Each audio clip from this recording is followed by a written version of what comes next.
누구보다 싫어서 돈 잘 버는 변호사가 되고 싶었다고 합니다. 그러나 아무리 발버둥 쳐도 도움이 필요한 사람들에게서 벗어날 수 없었다고 하는데요. 오히려 그들에게 도움의 손길을 건넬 때 마음이 편해지는 자신을 발견했다고 합니다. 대단하신 게 이 대학 시절에 500시간 가까이 멘토링 봉사활동도 하셨고요. 또 변호사가 되어서는 취약계층을 위한 무료 법률 상담 자리를 택했다고도 하는데요. 지금은 그 자리를 떠났지만 틈틈이 마을 변호사로도 활동하고 계신다고 합니다. 가슴 따뜻한 변호사 천수희 작가님 모시겠습니다. 앞으로 나와주세요. 네, 반갑습니다. 네, 어서오세요. 네, 참 바쁘신 우리 작가님이신데 모시기 힘들었습니다. 그래도 선뜻 이렇게 해주시겠다고 해서 제가 너무나 영광이었는데요. 네, 마이크 들어주시고요, 작가님. 오늘 저 이제 작가님과는 30분 작가님의 미니 강연 그리고 30분 작가와의 대화를 나누도록 하겠습니다. 우선 저희 북사람 가족분들한테 인사 한번 좀 해주세요. 네, 안녕하세요. 이렇게 또 저를 만나러 온 자리까지 또 와주셨다고 하니까 제가 너무 영광이고요. 그래서 사실 잘 들으실까요? 네. 제가 오늘 이 귀한 시간을 어떻게 채워야 될지 굉장히 또 고민도 많이 되고 하는데요. 그래도 최선을 다해가지고 열심히 해보도록 하겠습니다. 네. 그렇죠. 얼마 전에 책이 나왔어요. 사랑 없이 우리가 법을 말할 수 있을까? 저는 이 책을 2번이나 읽었어요. 읽는 순간에도 그 이유가 뭐냐면은 변호사의 입장으로서 한번 읽어봤고요. 제가 좀 몰입을 해서 2번째로는 인간 그냥 천수희라는 작가님한테 좀 몰입이 돼서 한번 읽어봤거든요. 너무 좋은 책이니까요. 안 읽어보신 분들은 꼭 읽어보셔야 되실 것 같고 대부분 읽고 오신 것 같습니다. 자, 그럼 작가님 미니 강의 부탁드릴게요. 네. 네, 제가 오늘 이제 강의를 준비하면서 PPT를 만들어 왔어요. 그래서 중간중간에 사진이랑 같이 보시면 더 이해가 잘 되실 것 같고요. 네. 그리고 이제 이 책은 제가 2015년에 변호사가 됐는데 2016년부터 2018년까지 한 2년가량 법무부 인권구조과에서 법률 홈닥터라는 변호사로 근무를 하면서 있었던 일들을 제가 에세이 형식으로 묶어낸 글이에요. 그래서 사실 그 당시에 제가 SNS에다가 이제 제가 경험했던 일들을 올리곤 했었는데 주변에 친구분들이나 이제 지인분들이 세상에 이런 일도 있냐 혹은 나도 이런 일을 겪고 있었는데 위로가 된다 이런 얘기들을 많이 해줘가지고 제가 나중에 언젠가 기회가 되면 이 이야기를 다른 분들한테 나눌 수 있는 그런 어떤 형태로 책이든 내 강연이든 좀 알릴 수 있었으면 좋겠다라고 생각을 했었는데 또 우연치 않게 책을 쓰게 되면서 이렇게 또 세상의 얘기가 알려지게 되고 또 오늘 와주신 분들뿐만이 아니라 정말 여기저기서 관심을 많이 보여주고 계셔가지고 제가 계속 행복한 나라를 이루고 있습니다. 그래서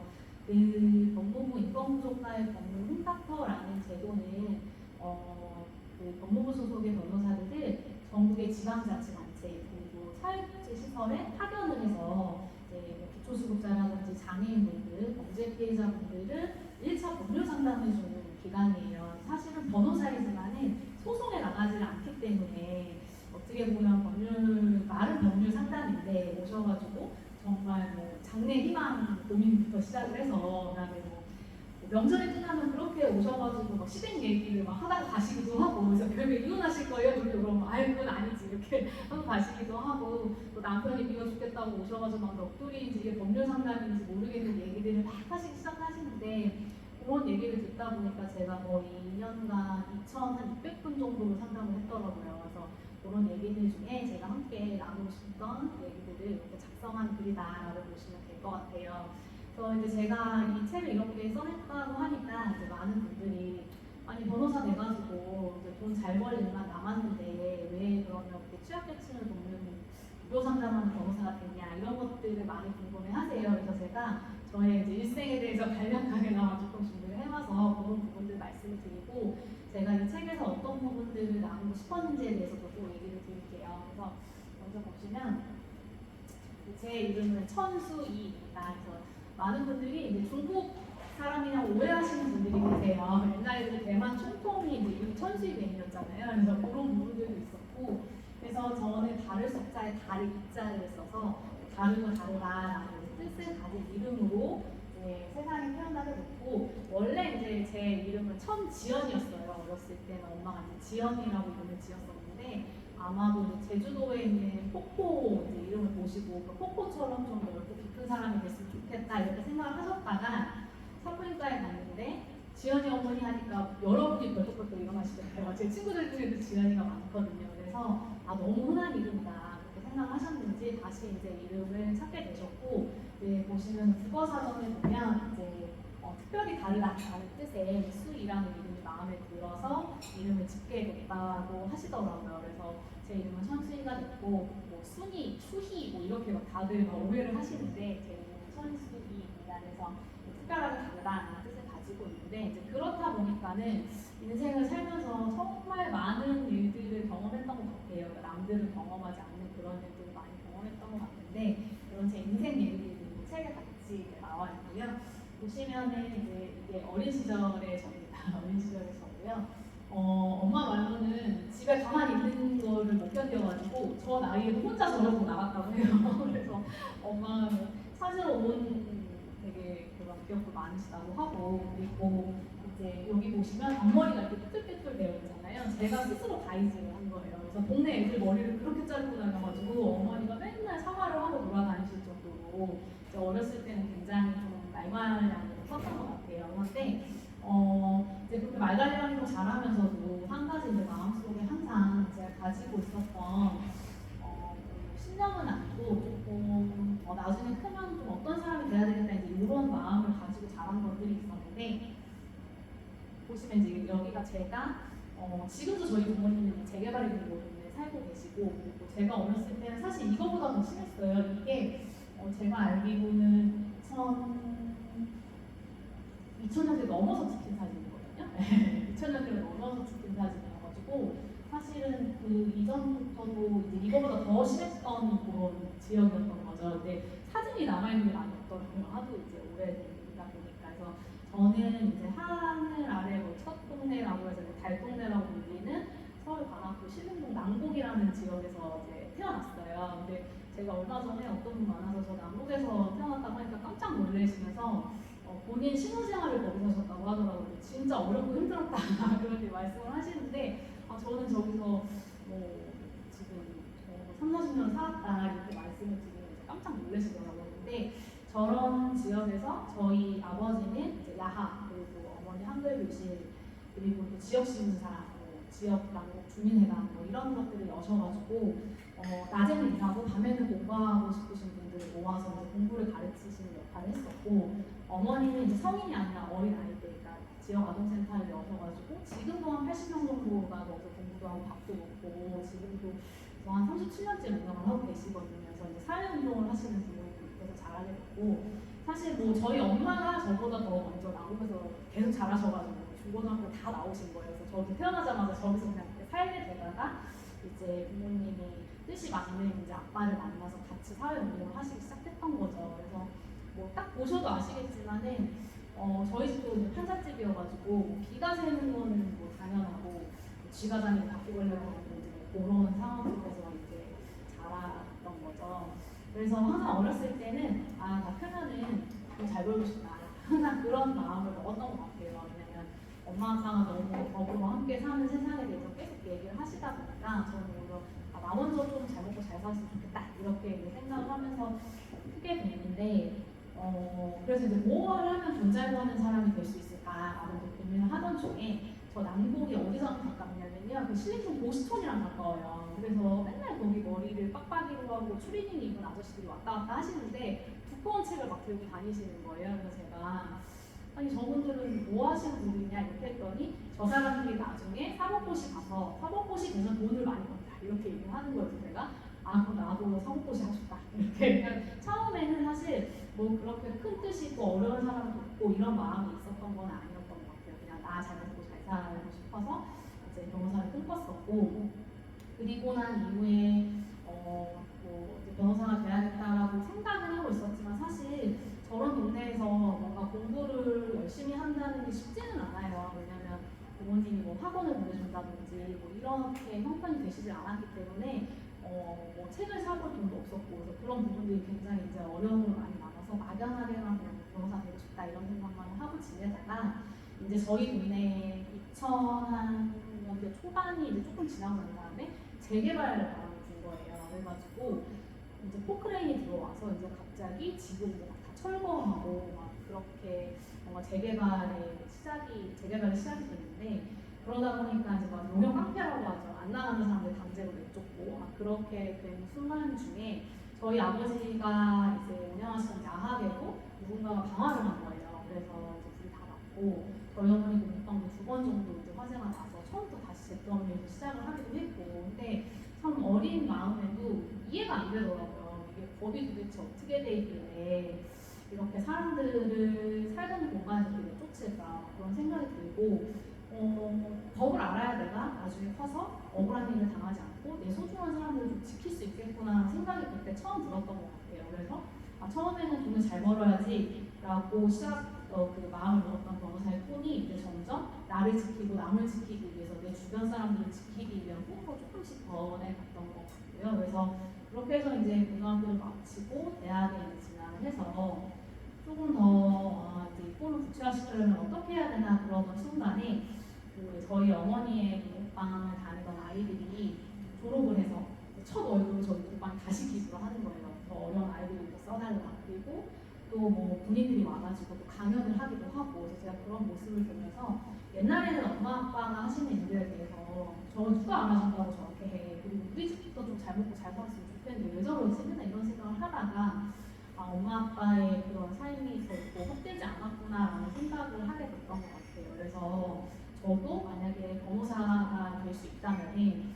정말 좀 다른 사람들을 위해서 내가 가진 것들을 나누면서 살 수 있는 사람이 됐으면 좋겠다는 생각을 했었고 그리고 또 하나는 사실 다른 물질적인 것들을 나누면 반이 되거든요. 그런데 지식은 나눈다고 해서 반이 되진 않아요. 그게 오히려 제가 남들에게 대답을 해주기 위해서 뭔가 공부하는 과정 중에 그게 더 많아지거나 그런 쌓이는 것이지 그게 줄어들거나 결국 없어지는 게 아니더라고요. 그래서 그렇다고 한다면 내가 나중에 변호사가 되면 나보다 더 어려운 사람들을 돕고 싶다 이런 마음을 갖고 대학을 다니게 됐고요.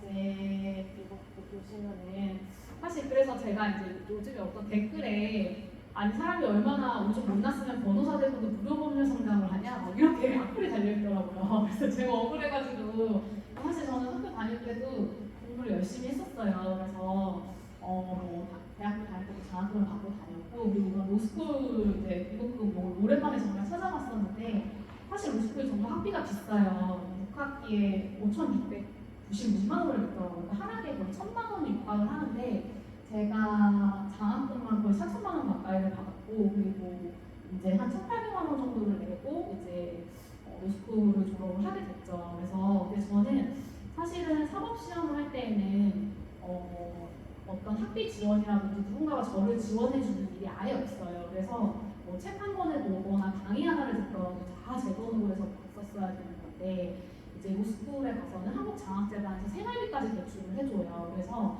저 남은 학비와 그다음에 제 생활비를 대출 받아서 공부를 이제 3년 동안 열심히 했었죠. 그래서 다 공부를 너무 열심히 하니까 다들 이제 뭐 좋은 높은 가려나 보다 이제 그렇게 생각들을 하고 있었는데 그리고 제가 이제 졸업할 때도 표창을 받고 졸업을 했어요. 뭐 성적도 당연히 우수했고 그러니까 다들 어디 좋은 높은 가려나 보다라고 이제 생각들을 하고 있었는데 제가 공공기관에 지원을 했다고 하니까 다들 놀랬고 또 그 중에서도 무료 상담하는 변호사가 될 거다라고 하니까 더더욱이나 다들 놀랬죠. 그래서 보시면 근데 사실 무료 법률 상담 변호사라고 해서 실력이 안 좋은 건 아니에요.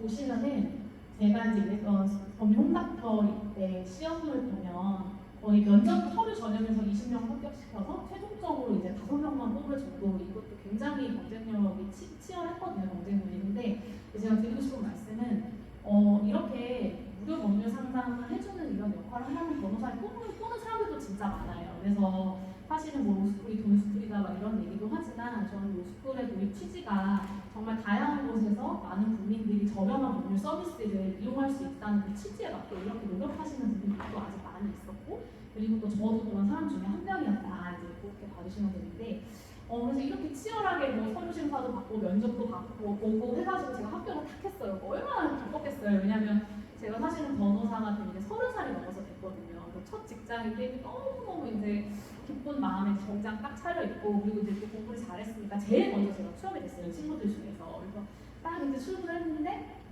출근을 해서 보니까 이게 제 사무실이라는 거예요. 여기 보시면은 이제 구청 화장실 앞에 복도예요. 근데 여기에 이렇게 파티션을 이렇게 쳐놓고, 이게 문이에요. 이 지금 이 배너가. 그래서 집에 갈 때는 이렇게 닫아놓고 아침 오면 다시 이제 열어놓고 이렇게 하는 장소더라고요. 그래서 제가 너무 놀랬죠. 그리고 이제 저한테 오셔서 다들 하시는 말씀이, 아가씨 변호사 선생님 어디 있어요? 다들 이렇게 물어보시는 거예요. 왜냐면 저기 앉아 있는 사람이 전화 받아주는 사람이라고 생각을 하지, 누가 변호사라고 생각을 했겠어요. 그래서 보시면은 이게 지금 파티션이 키가 낮아가지고 오며 가면 사람들이 이렇게 사진 찍어서 저한테 보내는 거예요.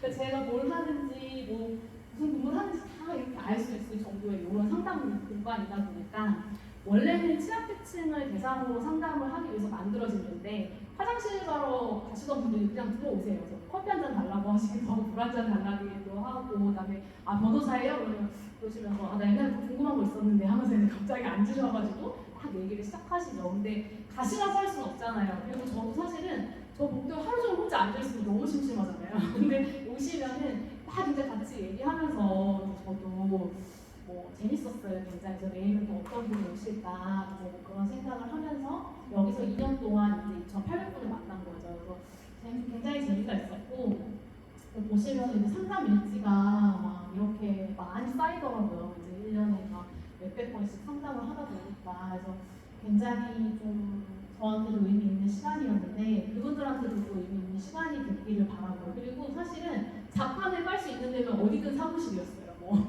구청은 그래도 비바람이 몰아치진 않았는데, 뭐 이렇게 주차장에서 이렇게 책상 깔아놓고 하기도 했었고, 그다음에 천막 그냥 쳐서 하기도 하고, 이런 식으로 법률 상담을 진행을 많이 했었죠. 이제 그러다 보니까는 정말로 많은 분들이 오셨어요. 그래서 제가 뭐 상담했던 분들은 항상 이제 그런 거죠. 예를 들면 제가 지금, 저는 서초동에서 지금 일을 하고 있는데, 요즘은 저를 찾아오시는 분들이 남한테 돈을 빌려줘서 이제 못 받았거나, 혹은 내가 임대인인데 임차인이 이제 돈도 내지 않고 임대료도 내지 않고 나가지 않는다. 그러니까 피해를 보는 분들이 지금은 저한테 많이 찾아오세요. 그래서 그런 일들을 어떻게 해결하면 좋냐 이런 것들을 물어보시는데, 저 당시에 저의 의뢰인들은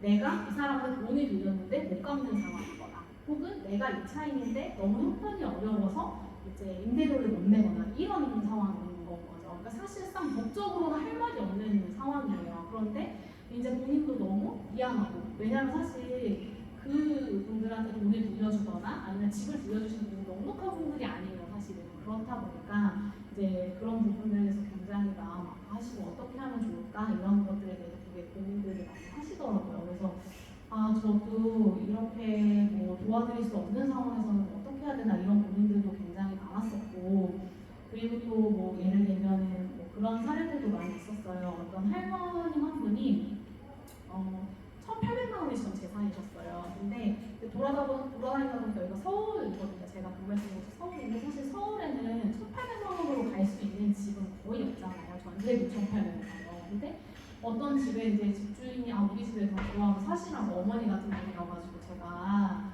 뭐 오시라고 막 이렇게 해가지고 살았는데, 알고 봤더니 그 집의 가치보다 담보 물건이 더 많이 설정되어 있던 깡통 주택이었던 거예요. 그래서 할머니가 들어오시고 얼마 안 돼서 그 집이 경매에 넘어가게 됐는데, 할머니 이제 사실 글도 모르셨어요. 그래서 법원에서 뭐가 날라와도 이제 뭔지 모르셨던 거죠. 그러다가 이제 우연히 사회복지사님이 그 집에 가셨다가 이제 그걸 보시고 저한테 급히 달려오셨는데, 이미 법원에다가 배당을 요구할 수 있는 시간도 지났고, 그래서 정말 쫓겨날 수밖에 없는 그런 상황이 된 거예요. 그래서 이게 법적으로는 도저히 뭘 할 수가 없는데, 할머니께서 막 그렇게 힘들어하시는데 제가 뭐라도 도와드려야 되니까, 이제 그러면은 구청에서 혹시 긴급 주거 지원을 받을 수 있는 게 뭐가 있는지를 알아보자, 이제 그렇게 해가지고 그런 제도들을 또 막 알아보게 됐고, 결국에는 그렇게 되다 보니까 이게 내가 변호사 업무뿐만이 아니라 뭔가 사회복지사나 이런 자격증을 따면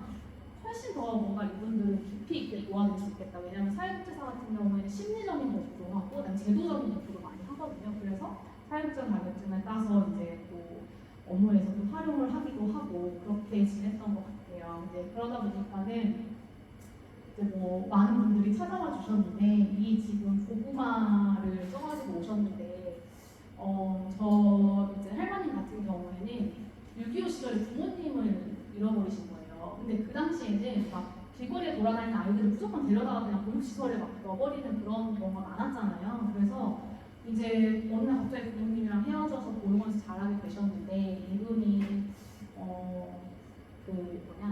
그래서 이제 그 가족관계 등록부 옛날에 호적이라고 하죠. 그걸 떼보면은 우리는 본이라고 해서 뭐 전 영양천씨인데 뭐 이렇게 뭐 김혜기 씨 이렇게 돼 있잖아요. 근데 저분은 본의 이상이라고 되어 있는 거예요. 근데 사실 이게 요즘에 아마 MZ들한테 본이 뭐냐고 물어보면 모르는 친구들 더 많을걸요. 근데 항상 이제 그 본이 없다는 거, 내가 어떤 부모로부터 어떻게 왔는지에 대한 걸 모른다는 거에 대해서 굉장한 조금 항상 그런 마음에 슬픔이 있으셨던 것 같아요. 근데 그렇게 해서 또 보육원에서 같이 자란 아버님이랑 결혼을 해서 또 일가를 꾸리셨는데 그 아버님도 이제 그 호적에 돈이 없으신 거죠. 그렇게 다 하시다가 결국에는 아드님이 이제 결혼을 하고 그리고 나서 이제 며느님이랑 이혼을 하시게 됐는데 며느님이 야 이 근본도 없는구만 이렇게 싸우다가 말을 했대요. 근데 사실 그런 말은 돈이 진짜 없어서가 아니라 우리가 그냥 뭐 싸우다가도 할 수 돈이 있는 사람한테도 할 수 있는 건데 어머님한테 그게 되게 상처가 되고 그다음에 내가 살아있을 때에 돈을 만들어줘야겠다 이제 이런 생각이 드셔가지고 여기저기를 막 돌아다니시고 무료 상담을 받으신 거예요. 근데 저도 되게 좀 창피했던 게 저한테도 그 이전에 어느 복지관에서 상담을 받으신 내역이 있는 거예요. 천수희 변호사가 이렇게 하면 된다고 했다.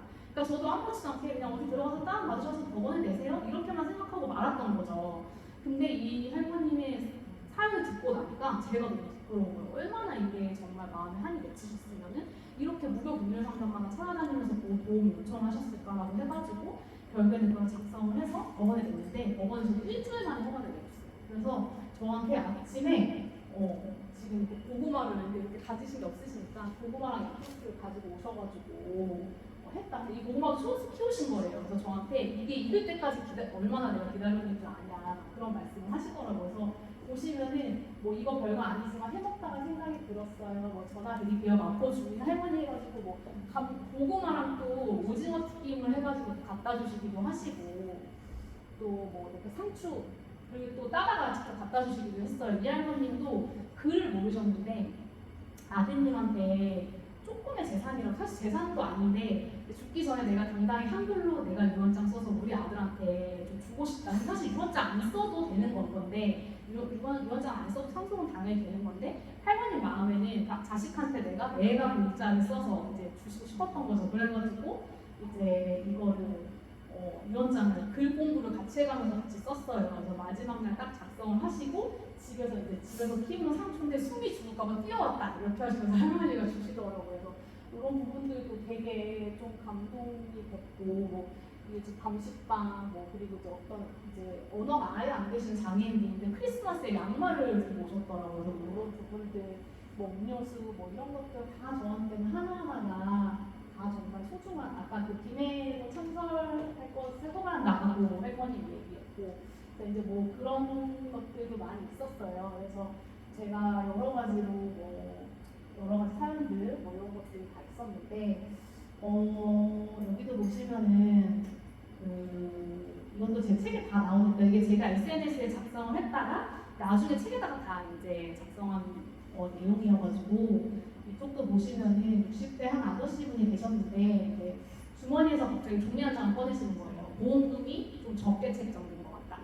그럼 저는 항상 이제 또 진상이 왔구나 이런 생각이 하거든요. 먼저 왜냐면 사실 보험금이 책정될 때 물론 본인은 억울하실 수 있겠지만 어떤 절차나 방법에 의해서 이제 책정이 되는 거기 때문에 일단은 근데 사연을 들어보니까 이제 어머님이 이제 그 부인분이 자살을 하신 거예요. 그래가지고 아들이랑 이제 본인만 남으셨는데 아들이 엄마가 그냥 가시게 되니까 너무 슬프니까 맨날 술을 막 먹은 거예요. 그러다가 농수로에 빠진 거예요. 집에 오던 길에. 근데 농수로에 빠졌는데서 그 물이 이제 물을 kok깍kok깍 먹으면서 이제 약간 기절을 한 거죠. 그래서 결국에는 보시면 뇌에 손상이 간 거예요. 그래서 아들은 병원에만 누워 있고 본인은 그 경비인을 하는데 정말 한 평도 안 되는 공간에서 앉아서 주무셔야 되고 막 이래가지고 좀 누울 자리라도 마련해 달라고 했다가 이제 해고를 당하신 거예요, 분이. 그래가지고 막 뭐 얘기를 하시는데 아 정말 도와드릴 수 있는 부분이 많이 없었어요. 그래서 너무 슬펐는데 마지막에 이제 자기가 다른 건 다 참을 수 있는데 부인이 자기 꿈에만 안 나타난다는 거예요. 자기를 원망하는 것 같다. 그러면서 부인이 높은 데서 떨어져서 돌아가셨는데 얼굴이 하나도 안 다치고 너무 예뻤다는 단 얼굴마저도 너무 예뻤는데 꿈에서라도 한번 나타났으면 좋겠는데 막 그런 말씀을 하시는 거예요. 그래서 아 너무 슬퍼가지고 그래서 이제 막 안 되는 방법이라도 뭐라도 찾아보려고 여기저기 진짜 다 전화를 해보고 뭐라도 희망을 정말 조금이라도 드리고 싶어가지고 그런 이야기도 있었고 그리고 이제 여기도 지체장애 이제 알고 계시는 분이 계셨는데 부인도 지체장애세요. 근데 자전거를 타고 가다가 어떤 분이 이제 친 거예요. 사고가 났는데 이분이 다리에 철심을 받고 있어가지고 막 속도를 빠르게 막 자전거를 할 수는 없었는데 다치신 분이 본인이 많이 다쳤다고 하면서 이제 경찰에 고소도 하고 막 민사소송도 제기를 하고 막 그러신 거죠. 근데 사실 이제 이분이 기초수급자여가지고 사실 기초수급자의 재산에는 압류라든지 이런 게 안 돼요. 그래서 민사소송은 의미가 없는데 형사적인 벌금은 어쨌든 어떻게든 내야 되고 만약에 몸이 불편하면 사회봉사라도 하셔야 되고 이제 그런 부분들이 있어요. 그래서 사회봉사로 좀 돌리자고 법원에다가 좀 내자 그랬더니 그분이 그렇게 하는 건 자기 죗값을 제대로 치르지 않는 것 같아서 자기가 너무 미안하다는 거예요. 민사적으로도 자기가 지금 이번에 손해를 배상을 못 해주는데 그래서 저는 항상 가해자는 굉장히 그러니까 뭐 TV를 봐도 아니면 저한테 오시는 가해자들이 피해자에게 미안해하거나 이런 것이 아니라 어떻게 하면 내 죄를 조금이라도 줄일 수 있을까? 혹은 뭐 그 사람도 잘못했다 이런 식으로 하시는 경우가 많은데 가해자도 이런 종류의 가해자도 있구나라는 생각이 들었었고 그래서 저분은 사회봉사가 아니라 결국에는 이제 장발장은행이라고 해서 정말 어려우신 분들 이렇게 벌금을 분할 납부를 해가지고 갚을 수 있도록 해주는 또 기관이 있어요. 그래서 그쪽에 연결을 해드려가지고 정말 다만 얼마라도 벌금 내실 수 있게 또 도와주는 경우도 있었고 그리고 이제 아까 여기도 제가 신림동 그 재개발 지역에 살았다고 했는데 제가 아까 말씀드렸던 그 구청이 마포에 있던 구청이었어요. 근데 사실 마포가 요즘은 굉장히 잘 사는 동네고 집값도 많이 올라가는데 사실 그 마포구청 주변만 가도 임대아파트, 장애인시설 이런 게 굉장히 많아요. 그래서 어려우신 분들이 많은데 거기가 막 재개발이 되면서 정말로 막 다들 이제 쫓겨나시는 상황이 된 거예요. 그래서 그분들이 마포구청 앞에 오셔서 막 시위를 하셨어요. 근데 마포구청에서 그분들이 맨날 와서 시위를 하니까 화장실을 못 쓰게 가처분 신청을 한 거예요. 법원에 그분들이 구청 화장실 쓰지 마, 들어오지 마라 이렇게.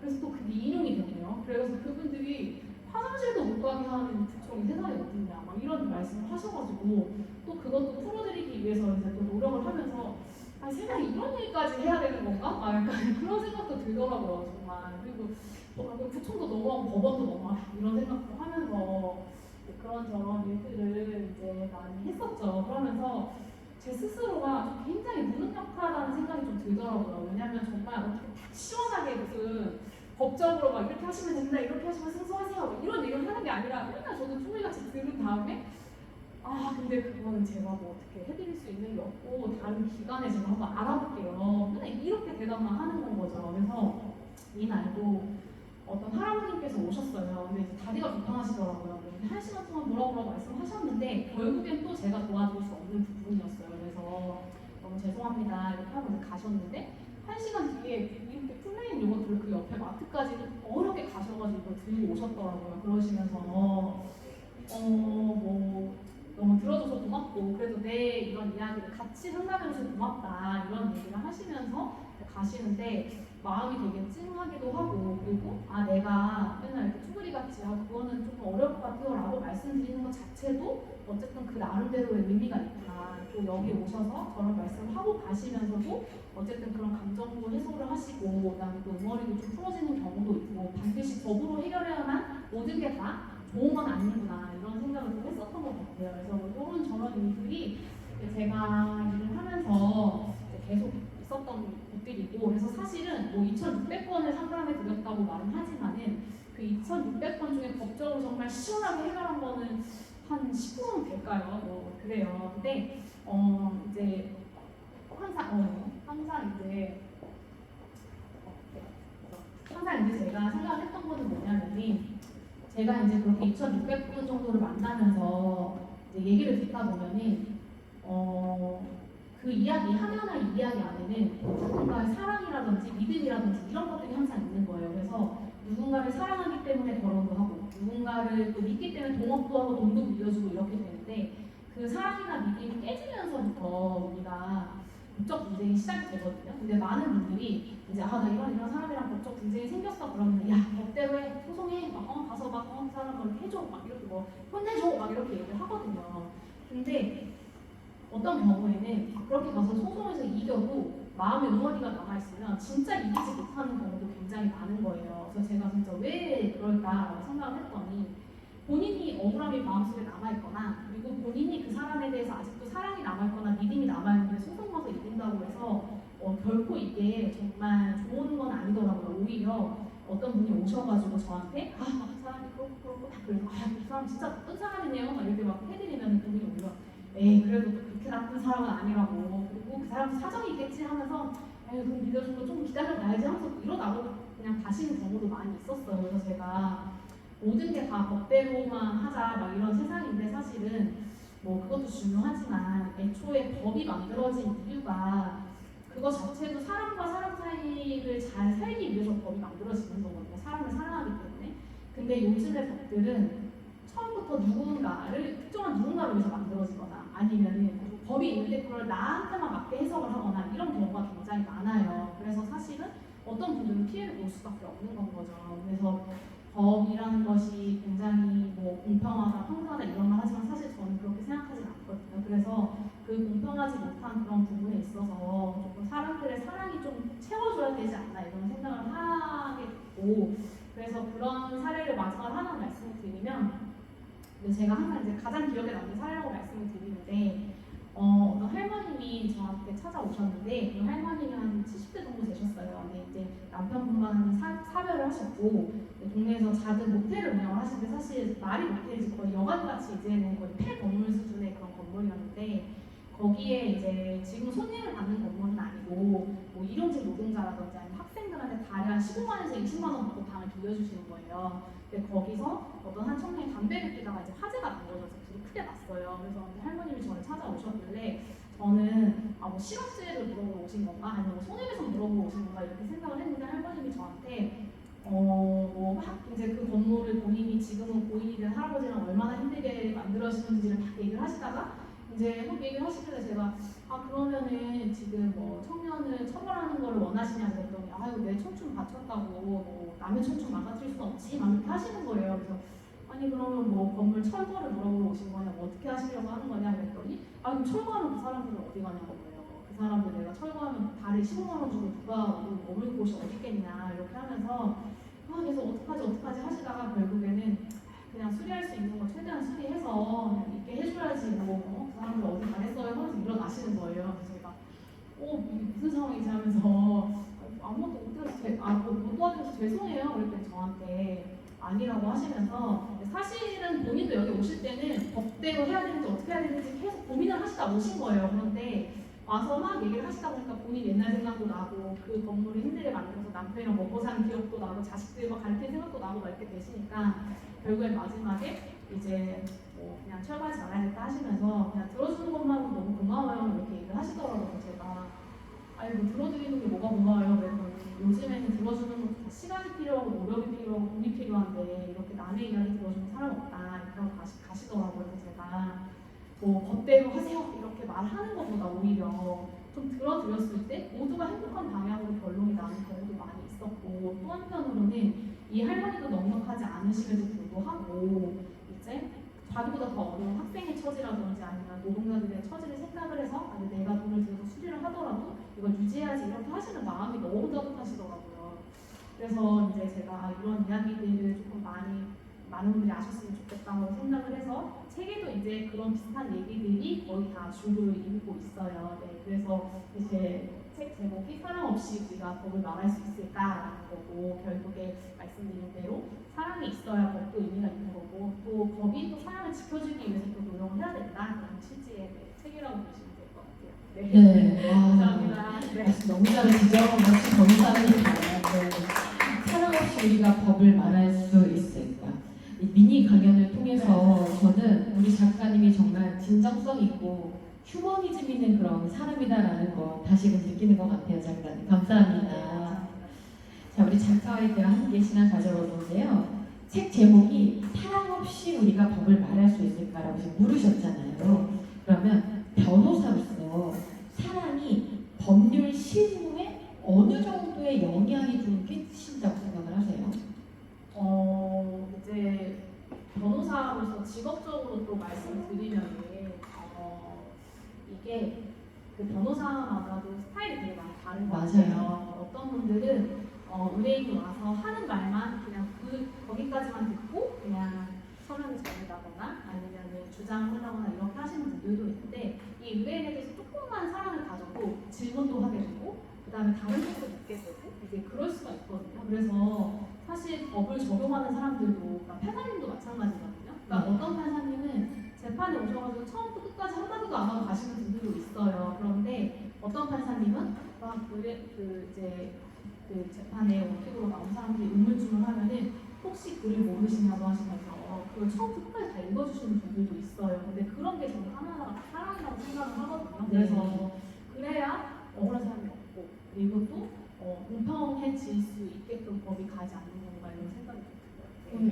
그러니까 스타일이 변호사는 판사는 네. 법 종사자뿐만 아니라 뭐 의사도 그렇고 그렇죠. 교수도 네, 그렇잖아요. 맞아요. 그게 이제 사람마다 갖고 있는 사랑의 방법이다. 네. 예.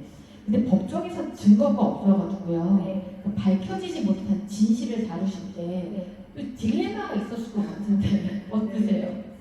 아무래도 증거가 없으면 사실은 말만 듣고 제가 이제 해야 되잖아요. 근데 의뢰인들도 변호사한테 거짓말 진짜 많이 하거든요. 그래서 어떤 경우에는 CCTV에 본인이 범행하는 장면을 찍혀도 아니라고 해요. 그러니까 증거가 있어도 아니라고 하는데, 하물며 증거가 없는 경우에는 더 이제 거짓으로 말할 가능성이 굉장히 높아가지고 처음에는 저거 다 거짓말이겠지 막 저도 의심하면서 했었는데, 그냥 차라리 요즘에는 그냥 믿으려고 하는 게 제 마음이 더 편한 것 같아요. 그래서 대신에 그 결과에 대해서 본인이 책임을 지셔야 되겠죠. 그래서 그런 부분들은 항상 안내를 해드려요. 거짓말 하실 수도 있고 숨기시고 싶으실 수도 있는데 그게 도움이 된다고 저는 생각하지 않고, 그리고 또 만약에 도움이 안 되고 오히려 더 처벌을 당하시거나 억울한 일이 생기실 수도 있다 이런 말씀을 드리죠. 그렇고요. 그 이제 장학금도 받았지만은 학자금 대출도 받아서 이제 생활하시고 이제 했어요. 근데 변호사가 딱 됐어요. 근데 우리가 처음이라는 건 너무나 설레잖아요. 첫사랑, 뭐 첫 여러 가지 뭐 누군가를 만났을 때 그 감정들. 첫 출근은 어땠어요, 변호사님? 엄청 설레셨어요. 어땠어요? 엄청 설레고, 네. 사실 정장도 처음 사서 입어봤고, 그다음에 말도 안 되게 수트케이스에다가 막 들고 아침에 커피 한 잔 딱 들고, 야 이게 지금 직장인이구나 하면서 이제 출근을 딱 했는데 아까 보신 저 상태, 저기가 네. 이상하다. 사무실이 분명히 여기 있다고 했는데 사무실이 없는 거죠. 그리고 친구들이랑 어머니가 빨리 사진 찍어서 보내보라고. 네, 왜냐면 제가 제일 먼저 취업이 됐으니까 도저히 찍어서 보내는 수가 없더라고요. 네, 그랬었죠. 네. 그 설레임은 있었지만은 현실은 조금 달랐다는 거네요. 그렇죠? 그렇죠. 네. 후회한 적도 있어요? 아무래도 이제 어떤 이제 저한테 상담하러 오셨다가 본인이 원하는 답을 듣지 못하면은 화를 내시는 분들도 있어요. 그래서 막 위협적인 행동을 하거나, 사실 저 칸막이고 도망갈 수도 없거든요. 저기는 누가 도와줄 수도 없고, 그래서 그런 분들이 오셔서 저한테 막 욕을 하시는 경우도 있고 소리를 지르시는 경우도 있고 막 책상을 친다거나 해서 경찰을 부른 적도 있었고, 또 어떤 분은 갑자기 가방에서 칼을 꺼내시면서 변호사니까 돈 많지 않냐, 돈 좀 달라서 제가 빚이 얼마인 줄 아시면서 막 네, 막 그런 얘기도 처음에 진짜 무섭죠. 많이 이제 힘들기도 했는데, 나중에는 이제 제가 되게 존경하는 변호사님이 저한테 그분들이 이제 존중받는 경험을 많이 못 받아보신 분들이라서 그렇다. 그래서 그분들을 좀 존중하는 태도를 좀 더 존중하는 모습을 보여주면 그분들도 언젠가 누군가를 존중해줄 수 있는 사람이 될 거다. 그리고 너를 자기를 존중해준 첫 번째 사람으로 기억할 거다 이런 말씀을 해주시더라고요. 그래서 그 말이 되게 감동을 깊어가지고 그 다음부터는 함부로 하시는 분들한테도 최대한 예의를 지키려고 했고, 다만 이제 그 상담이 끝나고 나면 저 마포구청 옆에 운동장이 있어요. 상암을 듣고 그 운동장에 가가지고 악 하면서 네, 운동장에 소리를 지르면서 목소리 퍼부으면서 뛰어다니면서 스트레스를 풀게 했었죠. 네. 우리 작가님이 이제 굉장히 훌륭한 부모님 밑에서 열심히 공부하셔가지고 변호사 되셨잖아요. 그럼 변호사가 되었을 때 부모님이 또 굉장히 자랑스러웠을 것 같고 또 이번에 책이 새로 나왔을 때도 내 딸 너무나 대단해라고 이렇게 생각을 했을 것 같은데 부모님의 반응은 어떠셨어요? 근데 사실 저희 부모님은 제가 변호사가 되거나 이 책을 썼을 때도 그렇게 마음 기뻐하시지 못했어요. 왜냐면은 네. 경제적인 지원을 거의 못 해주셨기 때문에 네. 오히려 되게 미안해 하시는 마음이 되게 커서 뭐 책도 아빠 말로는 아빠라는 단어가 몇 번 나왔는지 확인할 때 자기 욕 써 있을까봐 엄마 좋아하는 것도 없다 막 이렇게 써 있을까봐 네. 그리고 걱정을 하셨는데 아마 마음속으로는 뭐 당연히 자랑스러워 하실 것 같은데 겉으로 막 표현하고 그러시는 않을 것 같아요. 그러셔요. 네. 부모님들의 마음이 참 비슷한 네, 것 맞아요. 같아요. 아까 그 막 힘드실 때막 네. 운동하고 뛰고 막 그러셨다고 하셨는데 변호사가 돼가지고 그 이상과 현실 사이에서 좀 괴리감이 있었을 것 같아요. 어때요? 이제 네. 드라마를 보면은 이 네. 드라마가 진짜 잘못된 게 저도 그뭐 우영우 뭐 이런 네. 거나 아니면 법정 드라마 보면 멋지게 잘 차리고 변호사가 법정에서 막 판사님을 막 설득하고 그러고 나면 이제 의뢰인이 막 고맙다고 하고 막 결과 막 승소하고 막 이러잖아요. 네. 그래서 저도 드라마를 잘못 봐가지고 처음에 저희가 드라마를 보면은 이제 일어나가지고 막 그 뒤에 뭐 이렇게 방청객석을 보면서 막 얘기를 하잖아요. 저 한 번 혼났어요. 처음에 재판 갔을 때. 저도 뒤에 보면서 막 얘기하다가 하나님 앞에 보라고 앞에 네. 드라마 잘못 본 사람 꼭 저런다면서 얘기를 하시는데 그러니까 저도 이제 몰랐던 거죠. 그래서 드라마 속은 항상 그렇게 멋있는데 현실은 진짜 그러지 않은 경우 되게 많고 그리고 사실 그래요. 뭐 의뢰인한테도 이제 요즘에는 변호사들 그러잖아요. 엘리베이터까지 따라 나가서 사모님 감사합니다. 최선 다하겠습니다. 이렇게 얘기하고 모든 직업이 다 그렇잖아요. 사실 네. 서비스 직종이고 또 그렇다 보니까 아무래도 드라마 속에 제가 꿈꿨던 변호사랑 진짜 많이 다른 것 같아요. 그러죠. 어릴 때 그래도 조금 힘들었잖아요. 네. 그런 경험들이 소외된 사람들을 변호하는데 좀 어떤 도움을 주나요? 저는 사실은 제가 이제 진짜 어렵게 자랐기 때문에 그런 분들의 마음을 되게 잘 이해할 거라고 믿었어요. 그래서 일부는 정말 1.9부는 그런 마음을 이해하는 부분도 분명히 있었거든요. 네.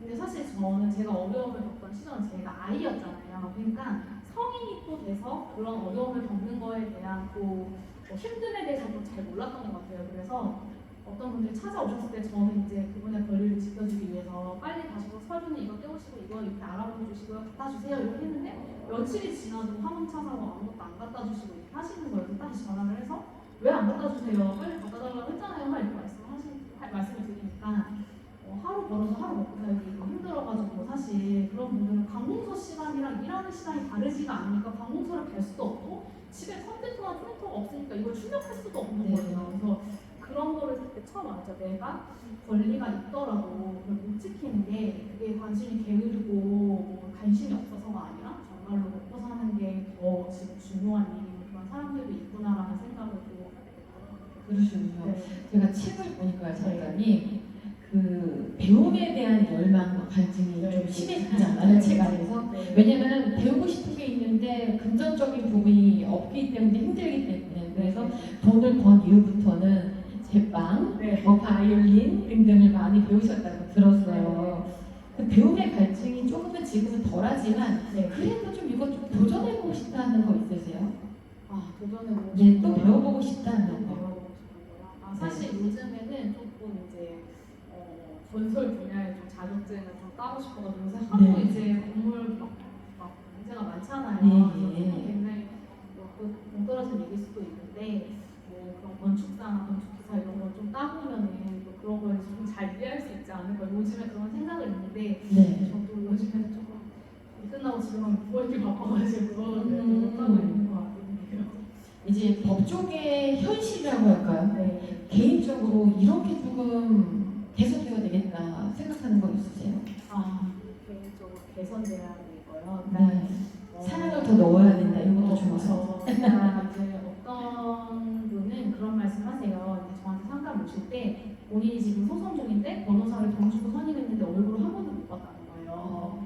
보통은 이제 사무장님이 대화를 하시고 그다음에 사무장님이 상담을 하고 그리고 어떤 경우는 심한 경우는 사무장님 선언을 했어요. 그리고 재판만 변호사님만 그냥 가시는 경우가 있는데 이제 의뢰인에서 변호사님 얼굴 한번 보려고 갔는데 다음 재판에 있다고 바로 가버리시고 막 이렇게 하니까 이제 뭐 보실 수가 없는 건 거죠. 근데 사실 이게 보통 서초동 가가지고 아무 사무실이나 들어가서 제일 간단한 사건을 보려도 최소 500만 원 이상을 받거든요. 네. 그러면 누군가에게는 한 달 월급보다 훨씬 큰 돈이에요. 근데 그런 정도의 돈을 맡기고 이 사람한테 일을 줬는데 그리고 내가 얼마나 억울하면 소송까지 하겠어요. 그런데 너무 관심이 없는 거죠. 그러니까 변호사가 갖고 있는 수백 개 중에 나는 하나의 사건일 뿐인 거죠. 그래서 조금 가끔은 그런 변호사님들 있어요. 조금 되게 관심 없이 이렇게 하시는 분들도 많이 있는데 그런 거 보면 되게 조금 안타까워요. 그래서 변호사님들도 조금 그런 부분에 있어서는 좀 각성을 하고 그리고 누군가 인생이 걸리는 일이잖아요. 그렇죠. 그러니까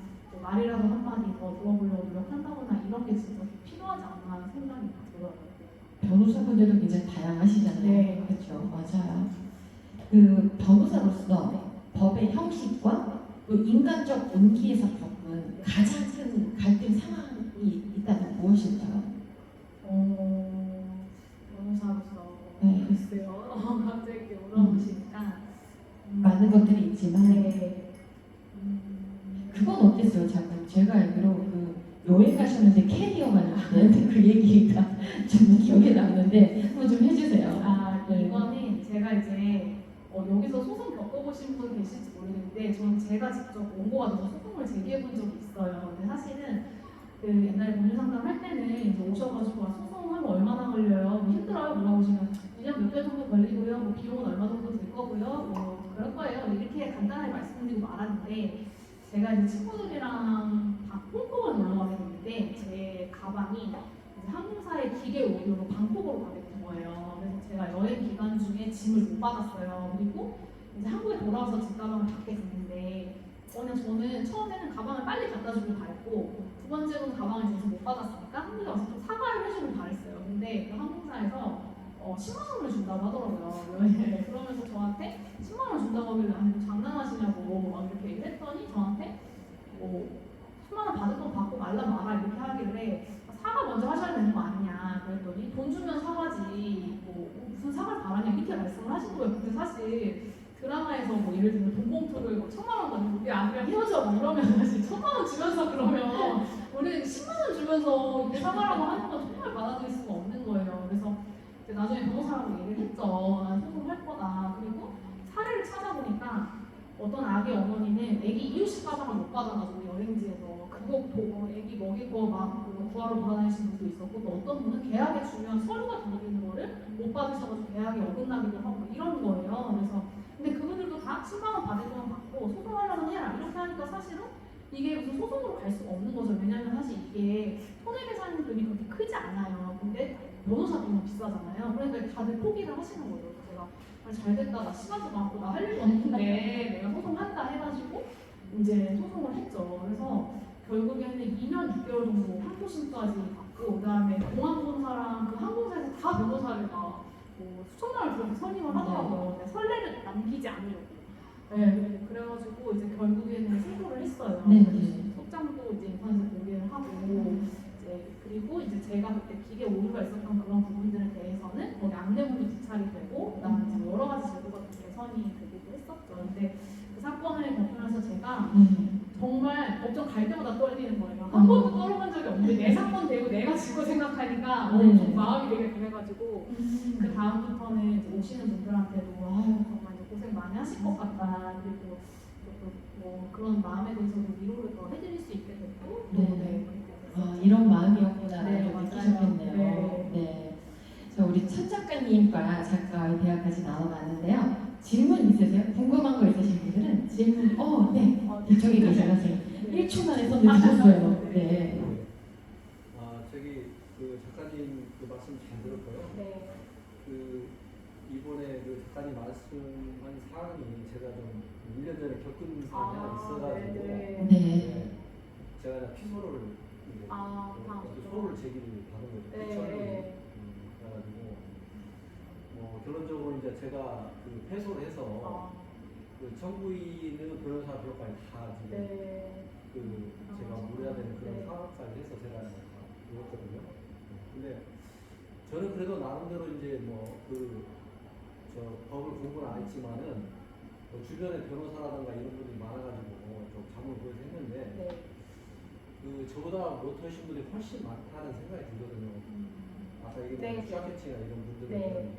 그러면 만약에 이런 이런 소송에 결의됐을 때는 거의 아예 소를 제기 못하거나 변호사 비용 때문에 못하는 경우가 굉장히 많을 것 같아요. 네. 근데 이런 것들이 많은데 법조인으로서 이런 부분을 좀 뭔가 좀 제도 개선이라든가 바꿔볼 수 있는 그런 있는지 아니면은 그 법조계에서 이런 부분에서 논의가 좀 있었는지 그런 생각이 좀 들더라고요. 네. 네, 변호사님의 개인적인 의견, 뭘 어떻게 하면 좋을까요? 저는 지금 일단은 그 서초동에서 고용 변호사로 일을 하고 있지만은 그 외 시간에 제가 어떤 활동을 하냐면 일단은 아까 법률혼답하는 취약계층 대상이잖아요. 근데 이제 마을 변호사라고 해서 각 동주민센터에 배정돼 있는 변호사님들이 계세요. 근데 그 변호사님들한테는 일반 국민분들도 다 상담을 받으실 수 있어서 일단 1차 상담은 그렇게 이제 진행을 하시면 또 되는 방법도 있고,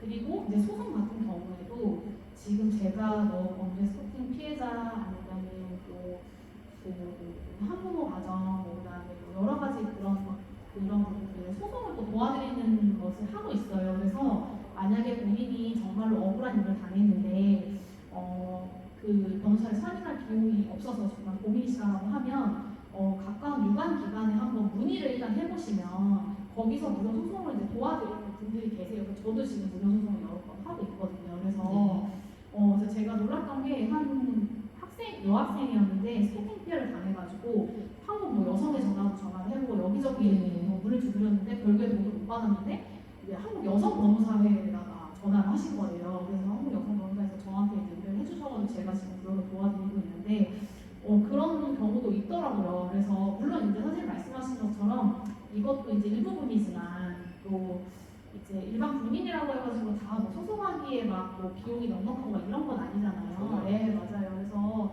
그런 부분에 대해서는 조금 도움을 많이 줄 수 있는 정말 제도나 이런 것들이 생겨야 되는 건 맞을 것 같고, 그리고 제가 아까 로스쿨 교육 취지를 말씀을 드렸지만 저렴한 비용으로 많은 곳에서 많은 변호사들이 국민한테 질 좋은 서비스를 제공하기 위해서 로스쿨 사실 만든 거거든요.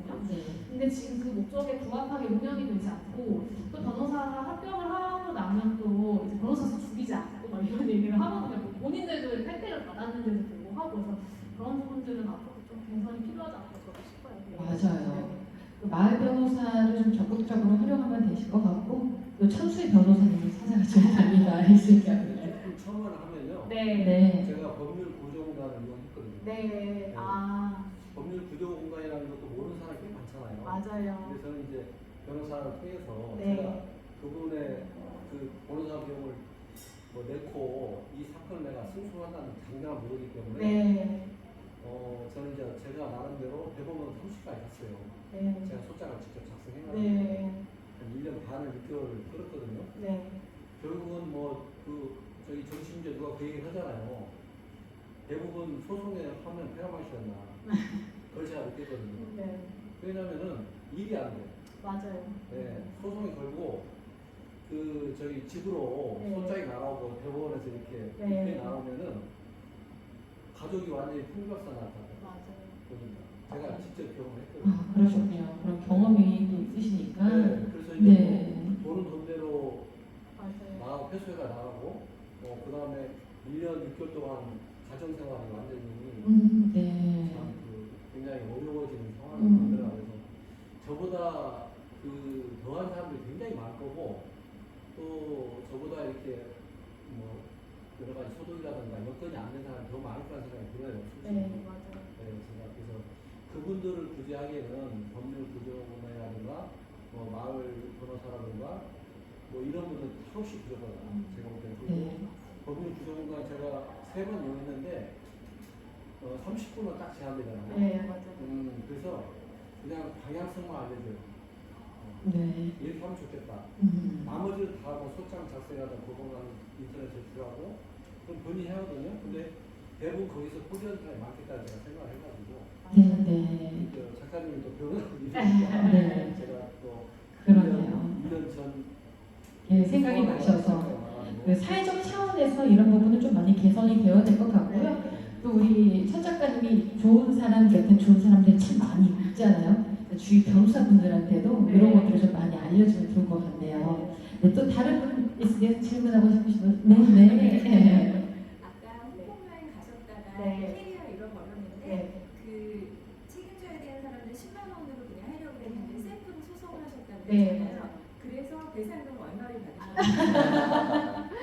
대상금은 제가 사실 홍콩 여행을 갈 때 정장이 또 구두 신고 여행했었거든요. 네. 오늘 저녁에. 그래서 네. 업무 마치고 가시네요. 네, 바로 가가지고 예. 캐리어 안에 제 운동화랑 옷이랑 이런 것들이 들어있었어요. 생필품도 뭐 칫솔, 치약 이런 네. 거. 그래서 그 비용이 한 35만 원 정도 됐었고 제가 정신적 손해배상 50만 원 정도 청구를 했었어요. 100만 원 원래 청구했었는데 이제 정신적 손해배상 50만 원이 인정이 됐어요. 그래서 총 85만 원 정도 이겼는데 사실 정신적 손해배상은 우리나라에서 많이 인정하는 개념이 아니에요. 왜냐하면 재산적 손해가 회복이 되면 정신은 돌아온다 이렇게 보통 보는데 제 정신 상태가 많이 안 좋아 보이는 것 같다고 다른 변호사들은 얘기를 하더라고요. 서면에 제가 140장 내고 막 그랬거든요. 네. 그래가지고 어떻게 보면 되게 유의미한 사건이 사실인데 그래서 한 87만 원 정도 내세서 했어요.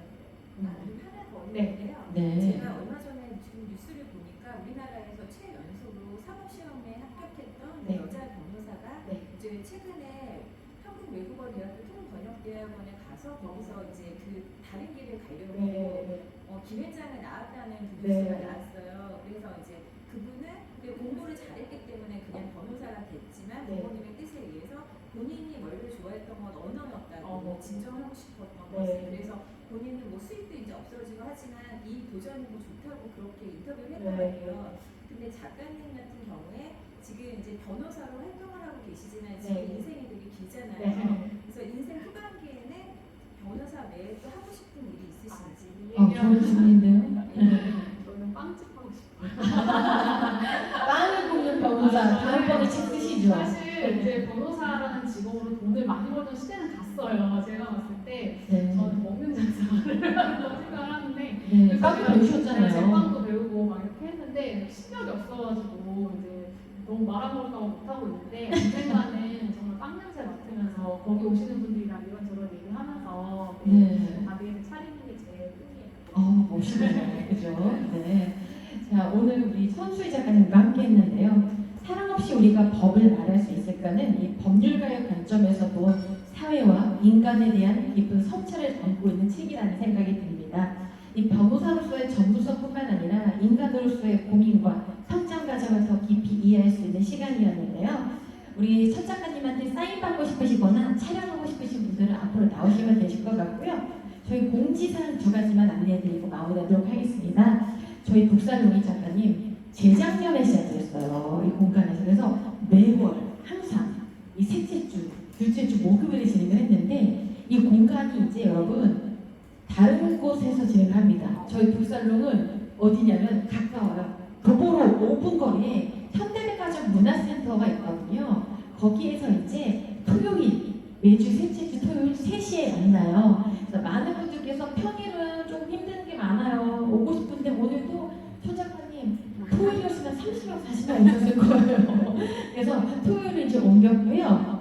그리고 이제 관심 있으신 분들은 저희 단톡방 있어요. 카카오톡 오픈 채팅방에 신유아의 북살롱 검색을 하시면은 입장하시면은 그 달에 작가님들을 만나보실 수가 있으니까 참고하시고요. 5월달은 오후 3시, 셋째 주 토요일 오후 3시에 박주영 작가님과 함께 하는데 이 자리에 오셨습니다. 작가님 맨 뒤에 계신데요. 일어나주세요. 인사 한번 부탁드립니다.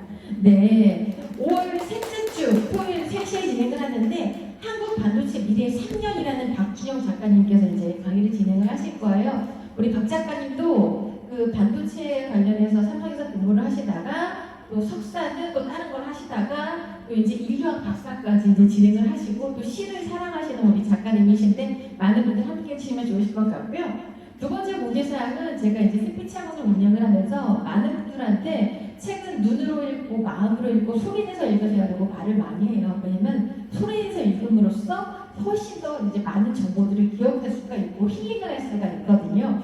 요거는 제가 이제 낭독살롱이라고 해서 매월 마지막 주 월요일 오후 4시에 홍대 마인드비라는 카페에서 진행을 합니다. 이것도 관심 있으신 분들은 저희 북살로 입장하셔가지고 안내 받으시면 되실 것 같습니다. 자, 오늘 작가님 어떠셨는지 마지막 소감 말씀 부탁드릴게요. 저는 사실 뭐 어떻게 시간이 흘러가는지도 모르겠는데 마지막에 또 질문까지 해주시니까 제가 너무 감사하고 또 오늘 이렇게 뭐 날씨는 좋지만 그래도 먼 길인데 와주셔가지고 너무 감사하고요. 앞으로도 제가 뭐 열심히 지금 하고 있는 뭐 무료 상담이라든지 소통도 진행하고 또 나중에 또 2권으로 인사드릴 수 있었으면 또 좋겠습니다. 감사합니다. 네, 감사합니다.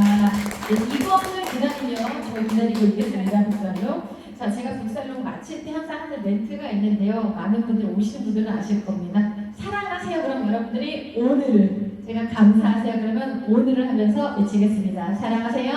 오늘. 감사하세요. 오늘을. 고맙습니다. 네.